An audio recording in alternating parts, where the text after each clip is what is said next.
Ladies and gentlemen, welcome to another episode of the News You Missed, the video game news show that recaps all the major happenings and video game news that you might have missed this week that are important to you. We're going to be talking about Legends Arceus, we're also going to be talking about NFTs, and there's tons of third-party news stories that regard a lot of gaming and games coming soon, so you'll want to stay tuned for all that. Ladies and gentlemen, I want to open up with a lot of critics of Legends of Arceus. First and foremost, as one of the biggest Pokemon critics and a person who has been playing since Red and Blue hit America day one, I assure you the game is worth playing. It's a fun game, it's a good game, you'll really enjoy your experience if you've been looking for a fully realized 3D Pokemon world. Having said that, IGN has felt the need to give it a 7 out of 10 and pointing out some empty, ugly, and tedious areas of the game. Tedious would be an accurate statement. There are some things that are really annoying that you have to constantly do over and over again, like crafting management, repetitiously catching very difficult Pokemon, things like that. And as an open world, I already stated that it would be open and there would be areas that you just wouldn't have anything in. It would be empty because it's a massive open world. You can't fill everything. You can't fill every square inch with something to do. I appreciate that they gave it a 7 out of 10. If you look back at the other Pokemon games and their ratings, it's insane to think that there's another Pokemon game they rated higher. This is the same company that said Pokemon game had too much water. Let's not ever forget that. So ratings out the window, don't really care about the ratings, but a lot of people are saying it's a great game, except for a few critics out there. One in particular, 𝗧𝗲𝗶𝗶𝗶𝗶𝗶𝗏, says Pokemon Legends is the worst Pokemon game ever. And then a lot of people said, well, maybe it's just clickbait, or maybe it's just like making fun of the game, right? He's just poking fun at it, or maybe he's making fun of fans and you're gonna click the video and he's gonna be like, no, actually it's the best game. Well, actually he doubled down on it, and it's a massive disappointment to him. People keep 𝗧𝗲𝗶𝗶𝗶𝗏 popular. If you don't like 𝗧𝗲𝗶𝗶𝗶𝗏 and you hate what he's done to the community, just blame all of those people who click his videos, because he gets almost 100,000 views on these type of videos. Utterly insane, but it is the truth. So anyways, Legends is topping the charts, Amazon's best sellers, and I wouldn't be surprised if it wasn't Nintendo's, and for the week at least in gaming abroad, you know, as the bestseller. It's a fantastic game. You guys will really enjoy it. Now, I know a lot of critics are gonna say, yeah, but you know, I'm expecting more from Game Freak. You know what? I'm not. I don't care. I really do not care. I don't need my game to be 4K upscaled. I don't even need my game to be 1080p. Just as long as it runs solid and doesn't drop frames. And that's exactly what this game does. It's fluid, it's dynamic, it's beautiful. I love it. It's a fully realized 3D Pokemon world. I've been waiting for this since I was a kid. So I will do a dedicated review on it once I finish the game fully. I've been streaming it, and if you guys would like to see that, you can always check out my Twitch. But other than that, it's a fantastic buy. So we're gonna move along. It's not just you, Miyamoto hated Navi and Ocarina of Time 2. You can read the full article and his statements, but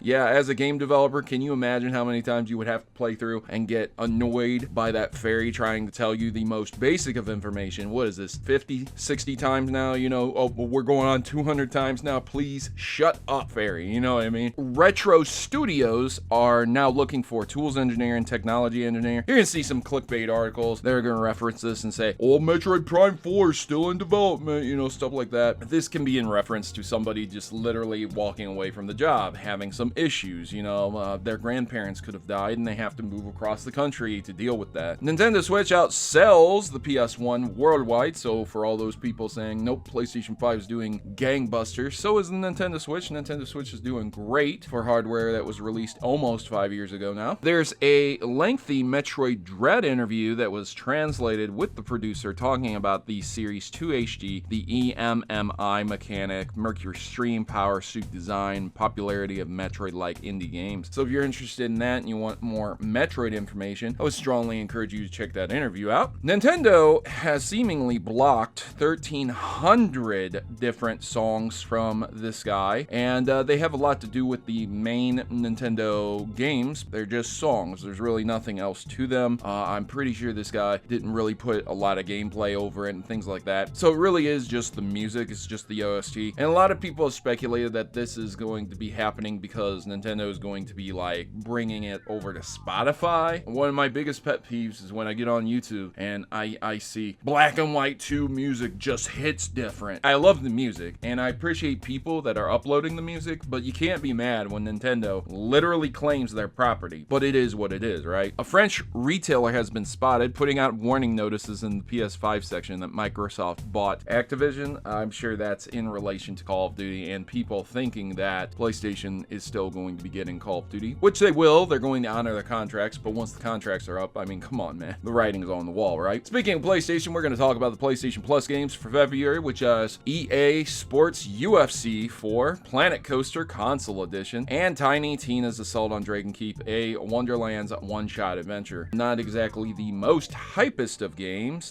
Planet Coaster is for PlayStation 5, and the other two are for PlayStation 4, so please keep that in mind while you are checking that out. Also, Horizon Forbidden West, the game that is being touted as the PlayStation's lead along with God of War. The Forbidden West here is reusing animations. This is what's crazy, because Pokemon was being crucified for reusing animations, and now we have Horizon Forbidden West reusing animations, and guess what? We have people writing articles about how it's not bad. Oh, it's not bad to reuse stuff. I'm sorry, excuse me. Are we talking about Sony and Sony working with the company developing Horizon Forbidden West, and they've got all that money and they can't afford to make new animations? You know, like, come on, man. See, if you're gonna use one argument for one company, then you have to use the same argument for another company. This is an indie studio. This is Sony we're talking about here. This is for the PlayStation 5, one of the most powerful systems ever, and you're reusing animations. Right, so there you go. That's how silly that argument sounds. Anyways, they reuse animations to save time and effort for the developers. So we have games with gold here. Check them out. A lot of these games I don't know about. I know about Hydrophobia a little bit, and that's it. If you guys know about these games, they're not the best games. They're not the most expensive games. You still get them free, so there you go. Xbox is reportedly working on a Monster Hunter style co-op game with Halo collaborator Certain Affinity, so that'll be pretty cool. Maybe we'll get a new IP, new open world, very in the vein of Halo. Quite a while ago, there was an Italian Senate meeting, I believe, and unfortunately, when they were doing the meeting, they transferred over to a projector with audio, and somebody had hardcore Final Fantasy porn up with Tifa really getting it. Obviously, I can't show it here on YouTube, but I have some fan art for you from this individual right here. You can see them. They did some fantastic art, but yeah, I think that is one of the most hilarious things I've ever seen in my life. We're gonna be moving on to some third-party gaming news here, and the US government has seemingly gathered evidence that GTA Online is being used by narcotics cartels in Mexico to recruit new drug mules, glorifying drug running in video games and then transferring it to real life. Shock. Never saw that coming. Sega quits Japanese arcade business after 50 years, which is a real shame because they're very, very well known in Japan for their arcades, and Sega arcade games are legendary and fun. Sega is looking to take Sonic to the next level with Frontier, new combat styles and more. Clearly, again, the Breath of the Wild-esque inspiration. You see it in a lot of these games that are coming out, and hell, if Sonic does do it and does it right, that would be very, very nice. I've been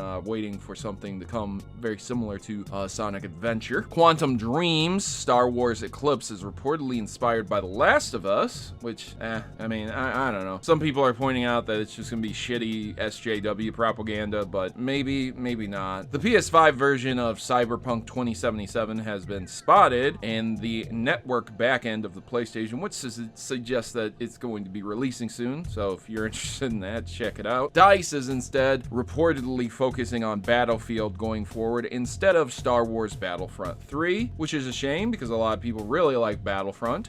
We also have PUBG seeing a growth of 486% in players after the free-to-play switch. Obviously, you're going to get a giant bump in players if you switch to a free-to-play model because people are just going to download and try it. I would like to see the numbers of how many people are actually spending money. One, how many people are playing after the first week or the initial playthrough, like could be even a a day, and I would like to see how many people spend a lot of hours on the game now that it's free to play. I think those 3 metrics would be very telling instead of just the growth. Apparently, Crytek in China has confirmed the existence of Crysis 4 on its social media site. The Crysis 4 project is confirmed. A new Nano Battlefield is coming. And I want to close on these NFT stories. They're terrible and it's bad news, but I'm very sorry we have to talk about this. Atari is celebrating its 50th anniversary by combining NFTs with loot boxes. Whoa! This is worthless. It's less than worthless, my boy. Wow.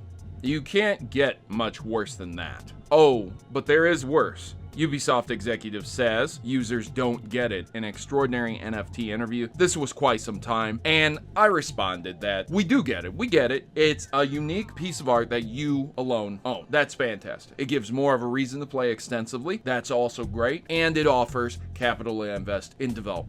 That's awesome. All great things for the game developers. However, people don't really play video games for a financial investment. I think almost abroad, every single person doesn't initially play video games as a financial investment. Maybe for YouTube, maybe to be professional, but how many people are really doing that as their financial investment opportunities? Like, come on, man. This is crazy. NFTs coming to gaming is insane. Team 17, Worms, you guys know that game? They're getting into NFTs. We also have YouTube possibly getting into NFTs. CEO Susan Wojcicki has suggested the company is going to branch into NFTs. Yay, YouTube, yay, NFTs on YouTube. And finally, forget right-clicking and saving. We're just printing NFTs with Game Boys. This is beyond hilarious. Yes, people are getting Game Boy printers and printing NFTs off. That's a spicy meatball. Ladies and gentlemen, I hope you guys enjoyed this episode of News Miss. If you did, make sure to like, share, and subscribe, and I will see you guys in the next one. As always, good gaming. God bless, and thanks for watching.